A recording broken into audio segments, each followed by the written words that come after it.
Hi everyone, I'm going to show you how to knit a short row, and this is used for patterns of mine such as the Angel Capelet.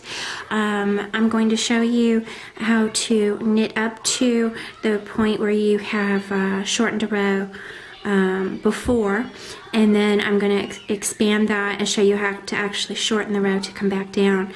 Alright, so I've already shortened rows before this, and so I'm going to knit up to the point where I have the yarn over. Okay, now you'll see here I've got this yarn over stitch, and then I have the stitch that I slipped previously here. So that is the actual stitch that I'm going to want to knit. I'm going to hold back the yarn over with my thumb and knit the stitch that, oops, I split the yarn there. Let me go back and actually knit the stitch that I slipped, not the yarn over. Okay, there we go. Now I'm going to knit two together, and the two together that I'm going to knit are going to be the standard knit stitch that is above the yarn over plus the yarn over. So knit those two stitches together. Then I'm supposed to knit 3 more. In the larger size pattern, it's 5 more. Okay, and then what I do is I turn. Okay, and when I turn, you'll see I have the lead yarn now on the left needle, and it's to the front. Now what I'm going to do is wrap that over the right needle. That's my yarn over. Then I'm going to insert my needle into the first stitch on the left needle and slip it off as though I were knitting it, but not knit it. And then I'm going to knit back. Okay.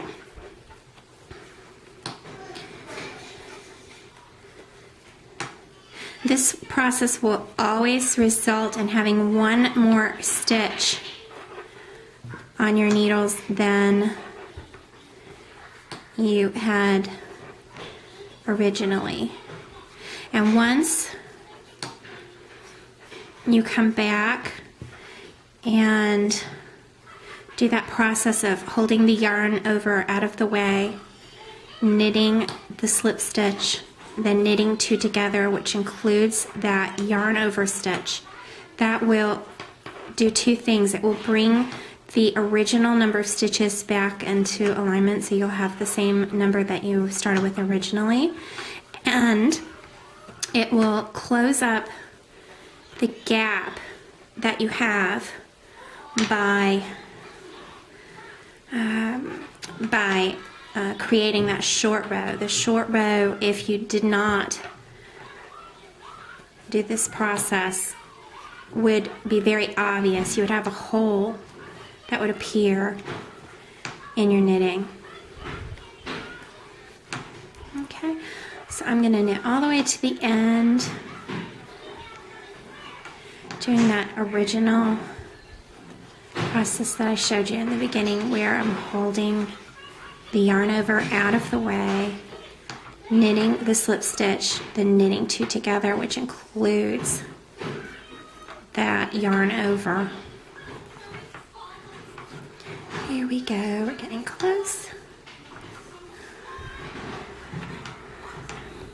I don't know if you can hear Elmo in the background. My twins are here. They're playing. Okay. Alright, and so here is that yarn over. We're going to hold that out of the way. Make sure that we knit the slipped stitch. Okay. And then we're going to knit 2 together, which will include that yarn over stitch. And then knit to the end of the row.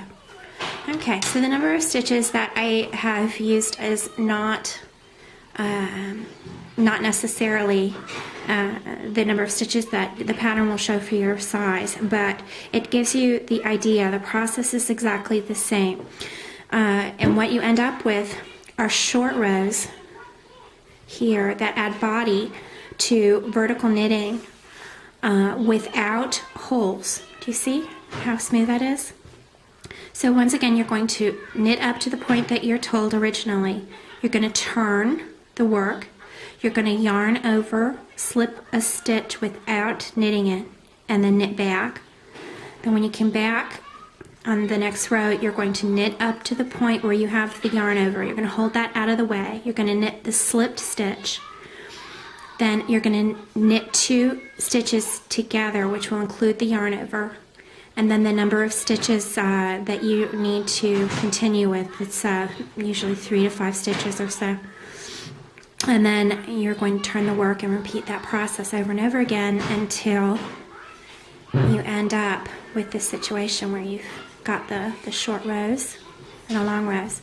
Now, if this is confusing to you and you would like to get online with me on Skype and do it together with you actually knitting this, please contact me by email. I'd be happy to do that with you. Just let me know. And happy knitting, everyone.